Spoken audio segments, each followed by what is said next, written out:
โอ้โหโอ้ใหญ่ไทยใหญ่บาเลยบัดอันเอาออกมาปัดทุกกรเท่านี้ มื้อนี้นี่เฮาว่าสิมาเฮ็ดอันนะจากที่ฟักไปฟักมามันก็จะได้ประมาณนี้เนาะเนี่ยถ้าตู้เต็มกับบ่เป็นหยังเนาะเจ๊ละเอ้าบ่ทันปรุงติสิได้ใส่โครงอยู่ดิอันนี้จากความพยายาม2 ชั่วโมงผ่านไปนะทุกคนได้สำนี้แหละ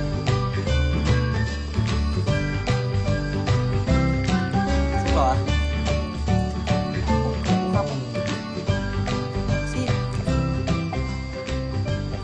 ต้นทุกคนสบายดีตอนแรงเนาะมื้อนี้สีพาอุคำ Welcome to my second home ตอนนี้อุคำไปเก็บผักอีเลิศที่แจ่นั่นนู่นโครงการที่อันนี้กับบ่ได้เฮ็ดเลยทุกคนหลังจากที่ตัวเจ็บก้นเจ็บคล้ายๆโมเมนต์คล้ายๆตัวมันน่ะจะเป็นกระดูกทับเส้นนั่นแหละเป็นกระดูกทับเส้นมาตัวการผมมีกระจิตกระใจสิมาเฮ็ดอันนี้ต่อเลย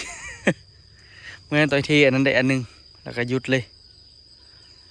อุตสาห์เฮ็ดมาไปหลายละแต่ว่าก็เบิ่งแหละบางทีคันว่ามีโอกาสอีกก็คือสิได้เฮ็ดอีกนั่นแหละแต่ว่าบ่วงนี่จะไปทิ่มใส่เบิดละหูพวกกันนะเล็กกันนี่เนาะฮะไข่ใส่ฮะ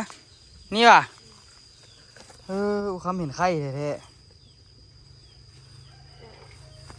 เป็นอันนี้ละมันคือมันเฮียอยู่นี่หลายแท้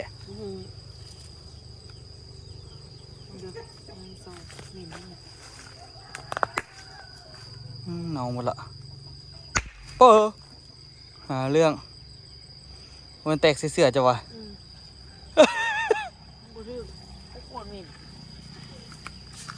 จะไปเอาอย่างเมื่อกี้มื้อนี้เอาสิเฮ็ดหยังเฮ็ดเมนูปิ้งซีนพันใบมันต้นกับใบเลิศตอนแรงแก้2 แก้วแก้ดิมาแก้วะกินกับข้าวนี่นะที่ทำนึงเขาทานอันนี้มาเฮ็ดอยู่ตูบเนาะทุกคนสีพาอุคำไปเวลกัมตุไมโฮมยังเตอยังบ่มีมีดให้เจ้าไปเวลกัมตุไมโฮมก่อนก็เอานั่นใส่หั่นแล้วก็แวะไปตัดกันก้อนสลับบ่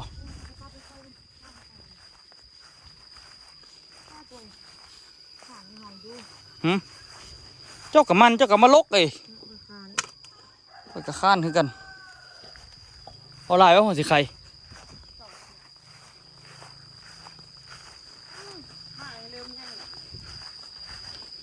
ฮะจับขึ้นไปรีวิวตู้ไฟท่าเมื่อค่อยตัดอันงานนะคักๆเลยมีแล้วนะตัวมังนาวดิตัดเอา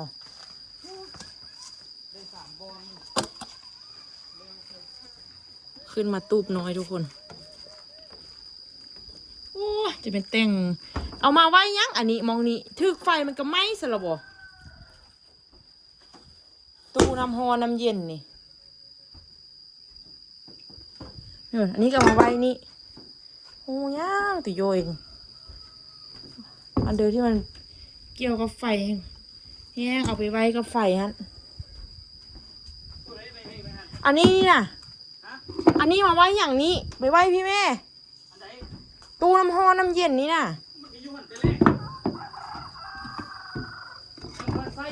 เอาออกมาพี่พ่อเขาชี้ยันเฮ็ดของกินจะมาทึกไฟมันก็อยู่หันแต่แรกละเป็นยังไงทักบอกเอาน้ำคือโบมาโบได้เปิดหรอกครับบอกบอกคักยังอื้ออยู่มันบอกคักละเฮ็ดอันนี้ไม่บอกคักพุ่นน่ะปลาปัก10เลยมีบอลไว้ถ้วยไว้บวงไว้หัวสิงไข่ไว้อย่างครบเซตเนาะเดี๋ยวสิไปเปิดน้ำให้อุคำก่อนใส่น้ำนี่หรอบอกก่อนนะมีอดฝาหม้อหัวน้ำมันเดี๋ยวนั่นค่อยไม่เขี่ยงปีกับบูมีท่านกับบูมีเอาท่านอีกไหม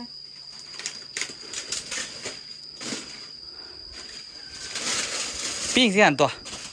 ฮูแล้วไปเอาท่านดึงท่านไป เปียไม้ข่อยเอาไว้หันบักไก่หลาย โอ้ยตุ้ยเอ้ยมันโบได้ ฮะความใหม่ไหมอ้อยไฟอยู่หันบักไก่หลายแล้วข่อยสิไปเอาทานให้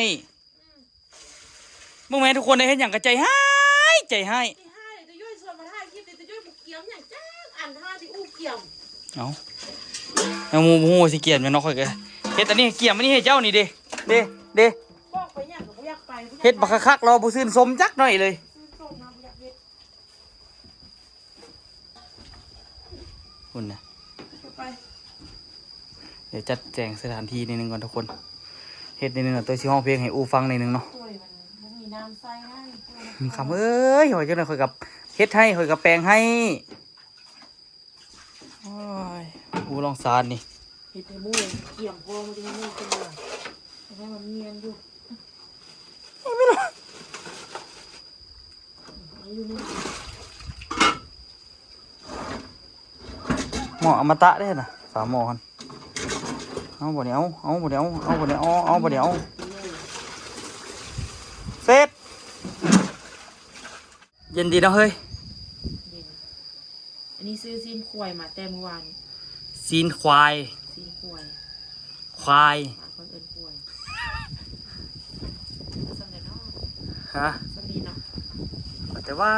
พอกินนี่นะ เบิ่งซีนทุกคนเนาะยอโซงดูถือว่าเป็นก้อนที่ว่าใหญ่สมควรเนาะโอ้โหโคใหญ่แท้ใหญ่ว่าแท้ บัดอันเอาออกมาปัดทุกก้อนเท่านี้ มื้อนี้นี่เฮาว่าสิมาเฮ็ดอันน่ะอุคำว่าสิมาปิ้งซีนละพันทุกคนเบิ่งแต่ว่าอันเฮาสิกินอยู่นี่ซะบ่ ค่อยสิพันใส่ใบอีเลิศพันใส่ใบมากอันนี้ละเสียบไม้ละปิงจะคิดหน่อยเด้อ ก็ปิ้งซีนเวียดนาม แต่ว่าเขาเฮ็ดซีนหมู ซีนงัวก็ได้บางคนที่ซีนป่าซีนเด็กก็ได้นะ ของเวียดนามมันบ่เฮ็ด เวียดที่ เวียด สำเนือกกับเฮ็ด ว่าสำเนื้อมันติดเวียดเด้ก็ได้กินน้ำ ปิดมันก็ได้กินนะอุ้ย อาหารเวียดมีก็เมนูนี้เจ้าคือบอกมีดน้อยหั่นซะนะ อันนี้มันเขา น้อยบ่เข้าละ เขาอยู่ อันนี้ก็มีดใหม่คือกันนะจังหน่อยก็สิบ่เข้าแล้วมีตัวย่อยซื้อมานี่เข้าแต่แรกๆเบิ่งไอ้เกดมาฝูกแห่แต่มื้อนั้นพุ่นน่ะยังห้อยไว้นี่อยู่แต่ว่าห้อยไว้แต่นี่พอดีเด้แห่เพราะว่าสายมันสิบ่ดุ้งบ่แม่นหยังดอกสายมันสิบ่พันกันเนาะบรรยากาศทุกคนหญ้าก็เหลืองๆหน่อยนึงเนาะเพราะว่านาอินทรีย์เนาะ บ่ล่อนไปหลายอันโพดโมเมนต์ต้องเว้าหรอกว่าตามซื่อแล้วมันหลายอันพี่ลึกโพดอันนี้นี่ก็เคลียร์เรียบร้อยเนาะแล้วก็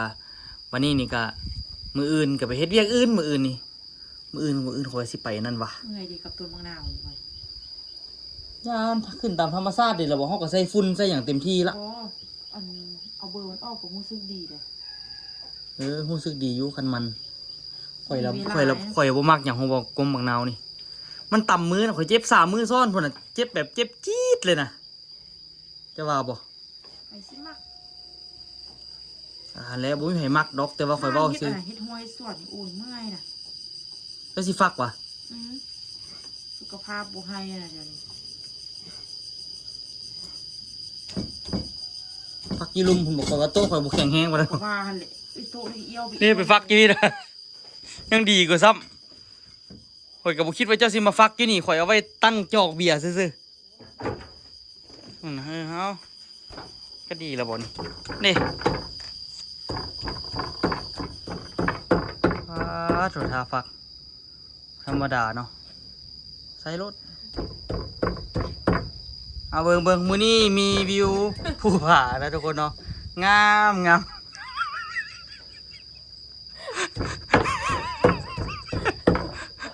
โอ้ยเมื่อย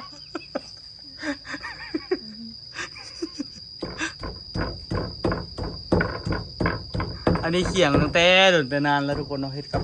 สมวิวไปนำทุกคนนี่ตื่นเช้ามาบอกเลยหมอกแจ่มอยู่นี่นะงามคักงามแน่พู้นแหละน้องอยู่นี่กับสวนมะนาวแต่ต่อไปที่เป็นสวนยางเด้นี่นะอีกประมาณพู้นแหละประมาณ4 ปี มันจึงสิเป็นภูมิจึงสิให้ห่มเนาะอูเนาะ เมื่อย เออนี่ อันนั้นไหนก็สะดวกเฮ็ดละบ่ โดย โดย อยากเฮ็ดคืออันเขานะเอาเสาออกไปแล้วเฮ็ดเป็นพื้นแล้วเฮาแบบบ่มีเนื้อมุง บ่แท้เจ้าก็เฮ็ดยากให้ข่อยขนาดเนาะ เพื่อนซ่องของอัน คือซ่องของอันกะเลี่ยงคิวลูกกะเลี่ยงอะนะ อืม ของเขาที่รีวิวหลังบ้านแล้วเขาที่นั้นออกไปอะนะ แต่ว่าข่อยรู้สึกว่าไม่ตากแดดตากฝนมันก็บ่ทนบ่วะ เขาเฮ็ดไม้เฮ็ดเป็นซีเมนต์เลยดูปัญญามันก็มานั่งเฮ็ดคลิป อยากได้อีกวะคันอยากได้อีกขอสิเฮ็ดแทงน้ำอีกเก็บน้ำ2อันเลย หาลายเสียงอะไรละ เจ้าน่ะหาอะไรให้เสียเงินให้ข่อยบ่เฮ็ดละข่อยพอละเมื่อย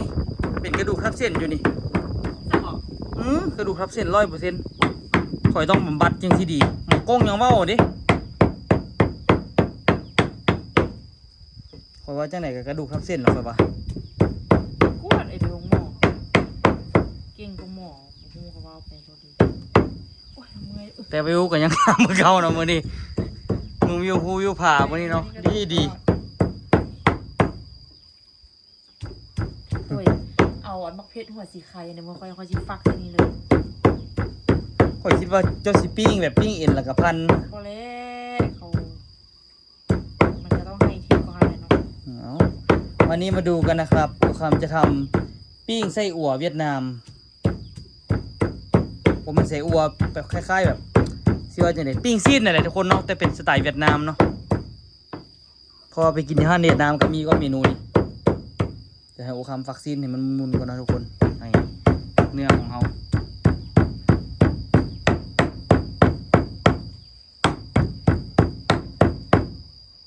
เดี๋ยวนี้เขาไอ้เมฆกับไอ้เกียร์อยู่อย่างวะ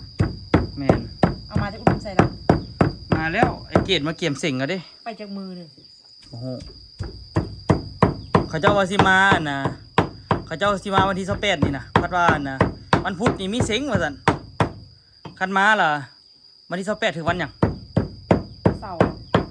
วันเสาร์นะ ที่ วันพุธได้เซ็งแล้วได้มาล่ะปึ๊ดเดียวได้กลับแล้วเราเว้าหั่นนะเราเลยว่าถ้าเซ็งแล้วก่อนพาดหน้าเซ็งวันพุธพหัสมาเลย จังสิได้อยู่ดนแหน่เพิ่นว่านะจะมีกิจกรรมไอ้เกดก็มักก็ทุกคนมักแล้วนี่เบิ่งละสันฝูงแห่ตัวนี่บ่นี่พอแสงฝูงให้อันนี้สายแบบพันนะบ่เป็นฝูงนะแบบมัดเอา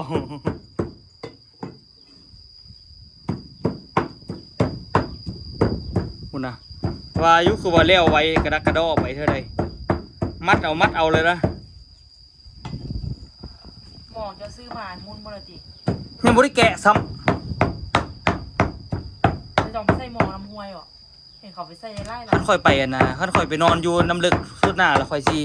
เอามองตัวนี้ไปใส่อันนะใส่เอาปลาน้อยพุ่นนำใส่แบบทิ่มข้ามคืนนั่นนะเศร้าเราไปยาม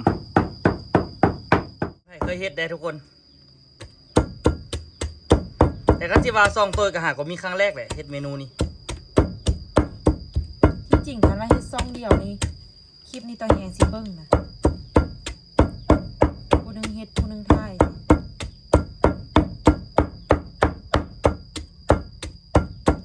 ก็ว่าเลยครับหาเงิน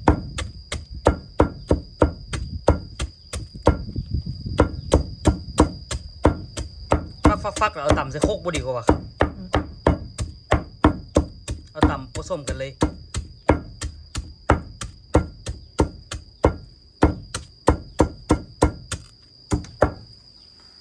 บรรยากาศทุกคนเนาะ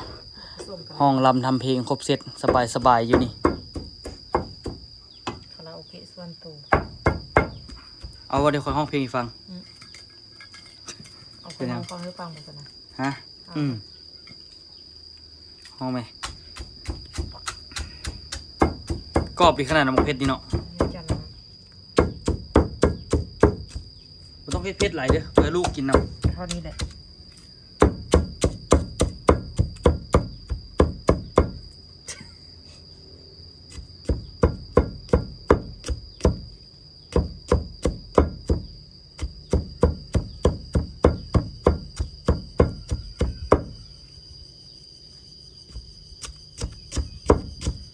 ผมรู้สึกว่าใส่คกดีกว่าจะท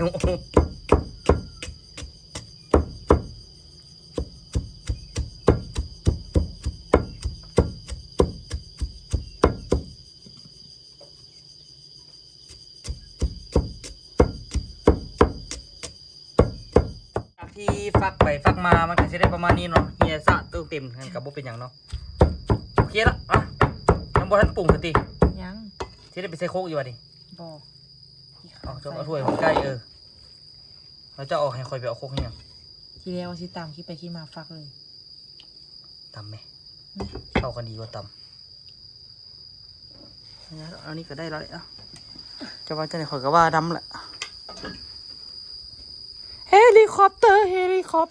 ป๊บป๊บป๊บป๊บป๊บป๊บป๊บป๊บเอาหนึ่งกันก็เอาหนึ่งกันสิดังไฟไปแต่แรกกับโบดังคนยังเราไปเป็นแนวนี้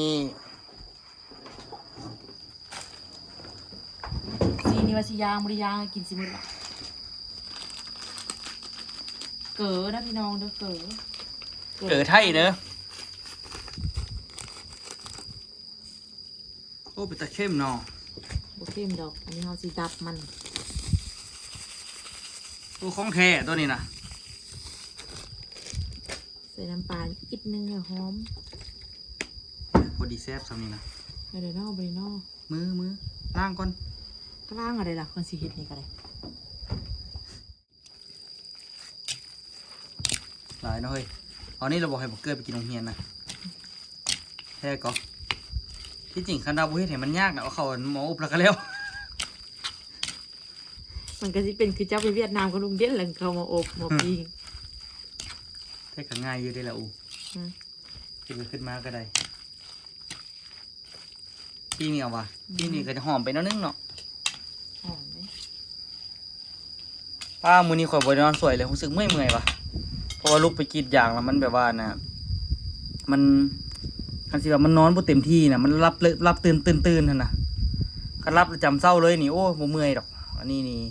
เป็นอันนี้นะทุกคนเอามาพันอันนี้แหละไอ้นี่ก็เฮ็ดคือกั้นเมนูนี่เราเฮ็ดให้ไปกิน2 เทื่อละ กินใส่ ธรรมดาต้องมีอันนาไม่จิ้มแขวคัด สูตรได้นี่เฮ้ย อืม สูตรได้นี่ สูตรเวียดนามเห็น สูตร300,000ว่ะ 150,000เอาไป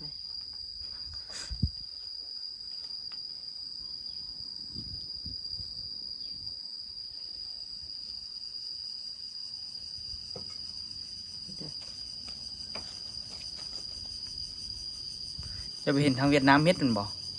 ก็มักเบิ่งคลิปเขากินข้าวนะเขามักมีผักมีน้ำเจียวแล้วมีป่นปลาแล้วก็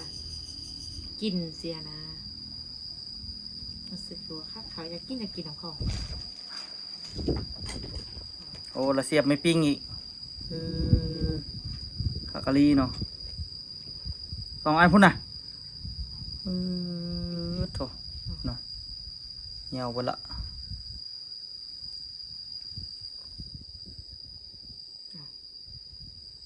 ขาซีนเจ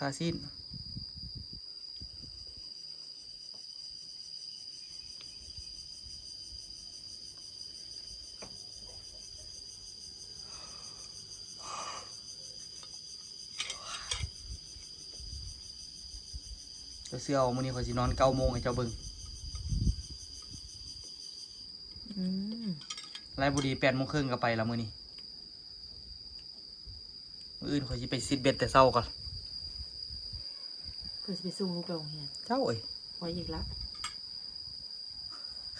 เจ้าสิให้ข่อยเฮ็ดจังได๋ซั่นน่ะ ปลาลาทุกอย่างไม่มีลูก โอ้ยยามตัวเฮ็ดบ่เห็นสิเป็นหยัง เลี้ยงลูกเดี๋ยวเจ้าบ่เคยมีดอกตื่นเช้ามาเฮ็ดของกินให้ลูกไปโรงเรียน เกี่ยมเครื่องให้ลูกบ่มีตัวคอย มันสิมี ทุกอ จั ย่าง ได๋อุคำเอ้ยตัวเป็นแม่ เจ้าก็เป็นพ่อ ข่อยก็เป็นพ่ออยู่ อีกแล้วเริ่มใจหายเลยเนี่ยเว้าเรื่องเนี่ยสิหลายพูดหรอก หลายแท้ก็เจ้ายัดใส่ไปซีนบักไอ้หลายสุดท้ายเบโอ้สุดท้ายตบๆเฮ็ดเป็นแผ่นน่ะโอ้เฮ็ดคืออีหลวงเขาบางนะเป็นข้าวหม้อปิ้งแท้ก็ ผิดพลาดด้วยกัน ธรรมดาเขาเฮ็ดละเขาเอาไม่จิ้มแก้วคัดเท่าน่ะคัดไว้ ใส่ซีนหน่อย อยากเฮ็ดงามๆคือมูกว่าบ่เป็น ๆสำนีเป็นตะคืออยู่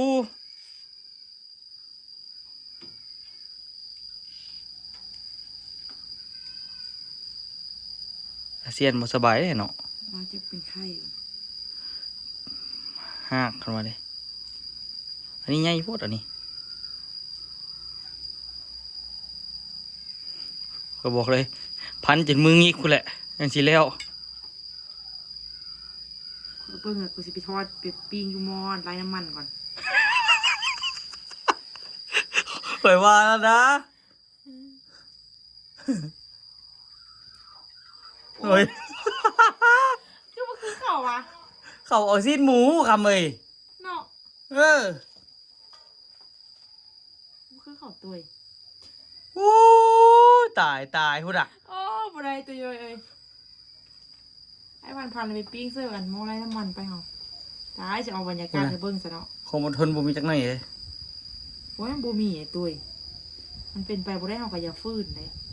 นี่ขอยเฮ็ดอันนี้ดิมันเป็นไปบ่ได้ขอยก็ยังฝืนอยู่แล้ว มันก็เป็นไปได้อันโตะหั่นน่ะ โอ้ขอยเกือบตายแล้วตอกเล็กตะปูตอกนิดนึงนี่แตกละแบบว่ามันโมแน่นหั่นนะ เขาเป็นอะไรของมัน เฮลิคอปเตอร์ไปบ่ฝืนกลับไปใส่หม้อทอดน้ำมันซะ โอ้ยอยากกินอันนี้อีกอยู่ไม่ไหวอยู่ไม่ไหว เจ้าไปว่าน่ะพันละคัดเป็นเปียงเอาบ่ต้องเอาไม้เสียบ เสื้อสันจะลงไปเสื้อใครพอค่อยนี่เลยห่วงใยฮักแท้เลยแน่จริงค่อยนะ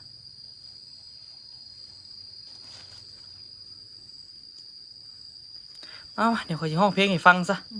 แก้เหงาค่อยสิห้องเพลงกันนะฟูสายพี่เสื้ออย่างเธอจะฟัง เอาฮอไหม เอาบอกเปิดให้ฟังเลยนี่จากความพยายาม2 ชั่วโมงผ่านไปนะทุกคนได้ซ้ำนี่แหละ เพิ่นสิเอาใบมันต้นมาห่อเพราะว่าอันนี้เพิ่นอยากเฮ็ดเองเลยทุกคนแล้วก็ตีว่าตัวบังคับเพิ่นมา ลูกบ่สบายนี่เป็นอันเดียวที่ทรมานที่สุด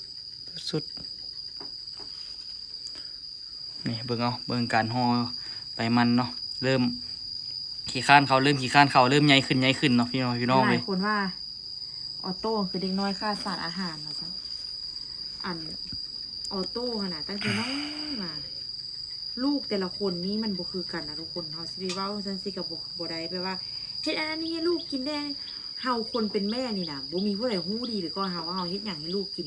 พยายามไม่ได้กินเฮ็ดให้กินซ้ำใดก็บ่กินอะไรก็บ่กินเอาวิตามินอะไรให้ลูกกินเด้ไปเบิ่งกล้องวิตามินอยู่เฮือนน่ะนะ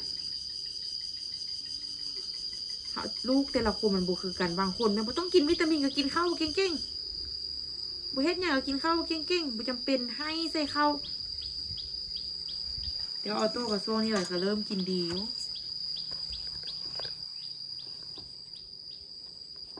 จะว่าไงเด้ ว่าตามเจ้าเหรอบ างเทื่อคนเป็นแม่นี่ผู้เดือเว้าอันเด้อเฮ้ยนี่เจ็บใจเด้อค่อย จิตใจก็อดเอา ได้แต่อดเท่านั้นบางเทื่อนี่เจ็บใจค่อย เจ็บแห้งอด ไว้รับไว้นอนเลี้ยงลูกนี่ ข่อยสิไปซิดเบ็ดข่อยสิไปหาปลาให้เจ้ากินเด้อ สองอันไป โอ เลย เคบ่ตอนแรกให้จึงไปรับลูกพร้อมกัน โอ้ยเมื่อยเลยเมื่อยจักค่อย งึดขนาดอันว่าไปส่งลูกแป๊บเดียวนึงก็เมื่อยว่าแต่คือสิไปบ่ได้ดอกไม่จันทร์สิไปเก็บผักบ่มื้ออื่น ได้ว่าเดินสิมาตกนี่ค่อยหมด เมื่อยขนาดเก็บผักนี่ก็ได้ ว่า เอาไปเอามาจนบ่ทันเลยตอนเช้าปีนี้เขาบ่ได้ไปซิดเบ็ดจักบาทเถื่อ เจ้ายังมีลูกผู้ที่สองยังให้บ่ได้ไปเสือจะเสื้อโลดยังบ่ได้ไปเสือเลย มีเงินเดือนเลยเฮานี่ ไปจ้างสิบ่ได้ไปลูกใหญ่ก็ได้ไปแล้วบ่ มันเด้อมันสิใหญ่กว่าดิน ก็2-3 ปีคือปลูกยางพาราหั่นแหละ ใหญ่เชื่อ ซ้ำบอกว่าโตมันอยู่ป .1 นี่ข่อยก็ได้กรีดแล้วยางส่วนนี้ ตายก็พันคิด บ่ตายดอกเจ้าตายเจ้าก็บ่ตาย เจ้าว่าเลยตาย เอาจะบอกสิตายดอก แต่ว่าอย่างเนี้ยตายก่อนน่ะ ว่า โอ้ ฟังในอะไร ตายก่อนจึงได้กรีดจ้ะวะ กับย่างนี่ตายก่อนยังได้ขีด ตายมันสิไปกรีดได้กรีดเนาะ ตยยังบ่ได้ขีดคอยว่าโอ้ มันสิไปตายระดับมือโปปลูกคุณน่ะ โอ้ไม่บักตาย โอ้ปางปลูกสำเร็จนึงข่อยน้ำบักตาลน้ำมันแหละช่วยกันดิโอ้เร็วไวเนาะเจะห่อนี่เนาะเร็วไวไวพี่ลึกพี่โลสรุปจะสิไปเฮ็ดสิเตาได้นี่ เตาพุ่น เตานี่แหละ มาปิ้งดังไฟไม่ใช่นะ เจ้าเจ้าดังเดี๋ยวคอยสิดังให้ละเจ้าปิ้งแล้วคอยสิห้องเพลงให้เจ้าฟัง โอ้อะไรนะ 1 2 3 4 5 6 7 8 9 10 11 12นี่ทุกคนตอนนี้เอาลงแล้วเด้อแป๊บเดียวก็สุกแล้วแหละอันสิ้นงัวนะ เส้นควาย สิ้นควายนะ เส้นควาย มันเป็นภาษานะครับ ภาษาลาวก็ว่าซีนตัวควาย แมนแต่ว่าไทยบ้านพอข่อยเอิ้นควายก็ นั่นน่ะ แต่ว่าที่จริงคำที่ถึกกับมันควายอีหลี แม่น เพราะว่าคอวอดิคอวอสระอายอดิมันต้องเป็นควายควายมันต้องเป็นอันนี้ พูดแล้วหันไปที่อื่นบ้าง พูดมาหันมานี่ หันไปหาซีนทันเด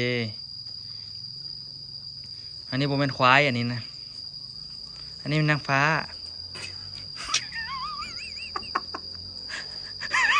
เว้ยอย่ากลัว เออ เหนื่อยเลย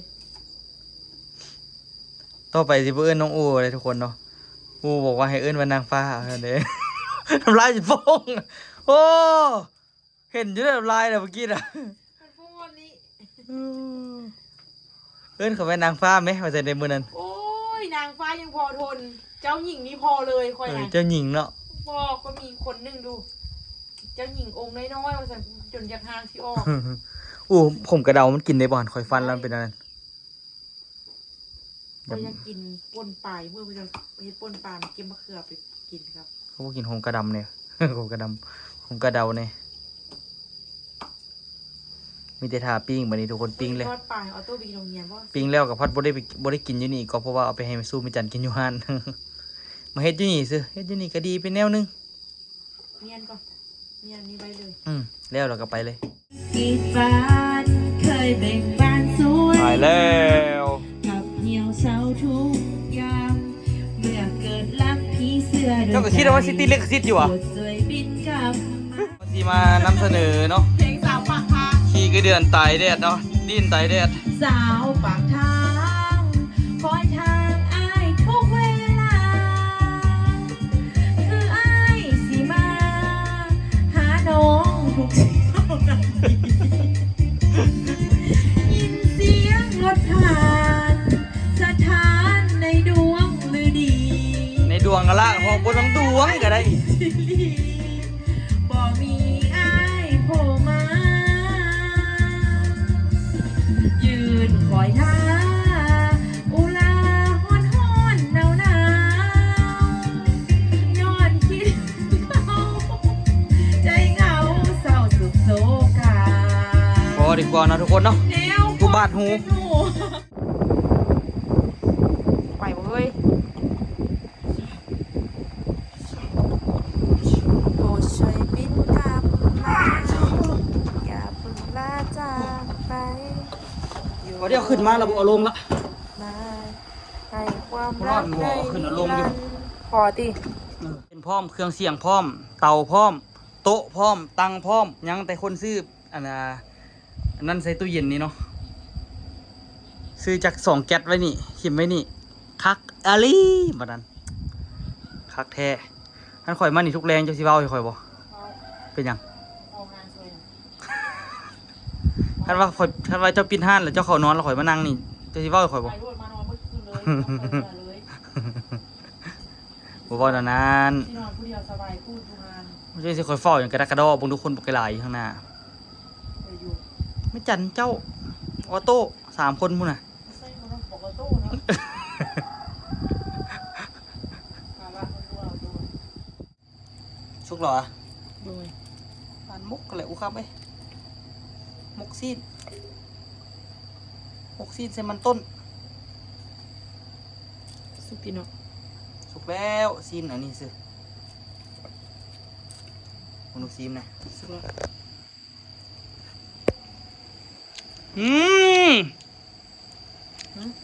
แซ่บแซ่บแซ่บ เลยแซ่บปลอม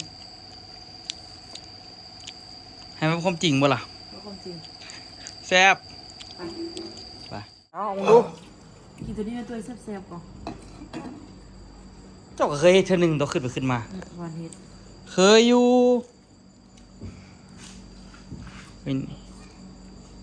เจ้าเคยเฮ็ดเธอหนึ่งแล้วโอ้ มันไม่กับปี แม่นแล้ว เป็นยังอิ่มข้าวเปียก แม่เอาออกจากเต้าแล้วแม่ก็เอาเจ๊ไปล่อกลางสังคมล่อดีใจอ่ะ นอน ไปนอนห้องแอร์แล้วยมมากินรับยังเราไปนอนเพื่อนเก้งอยู่ข้างนี้เพื่อนเก้งกับแม่แล้วว่าอุ้ยอย่าว่าแม่ไม่ตู้ยานเองอ่ะเก้งเลยเอาอีกใกล้ไปนำเด้อยานใกล้โอโก้แกแล้วเจ้ากับอีกยานเอาเลยยานอยู่ใกล้ ยันไปยันมารับ อ๋ออย่าว่าแม่ไม่ตู้ยานเนี่ยค่ะแม่เลยรับตาเพิ่นก็รับตารับไปแล้ว แม่เหรอลูกก็มาเฮ็ดนั่นเหรอบ่ อย่าว่าไม่ตู้ยานรับตามันก็รับ เดี๋ยวนี้โบเฮอร์เซายานได้ยังนะแม่ได้เป็นผู้ยานนะ คันเอาเฮ็ดย่านล่ะมันก็รับตานะเฮานี่เนาะทุกคนเนาะเป็นไดเป็นกินอยู่วะอะไรอ้วนแล้วเหรอ ตามเพื่อนข้างขายเตอร์ก่อนอันนี้แม่นเดี๋ยวเป็นโรยทำเลย ทุกคนเป็นยังไงไว้เจอกันคลิปหน้าเนาะแล้วละเมนูนี่ตัวก็ยังบริซีนจะคำเถอะได้อยู่แซ่บอยู่นะ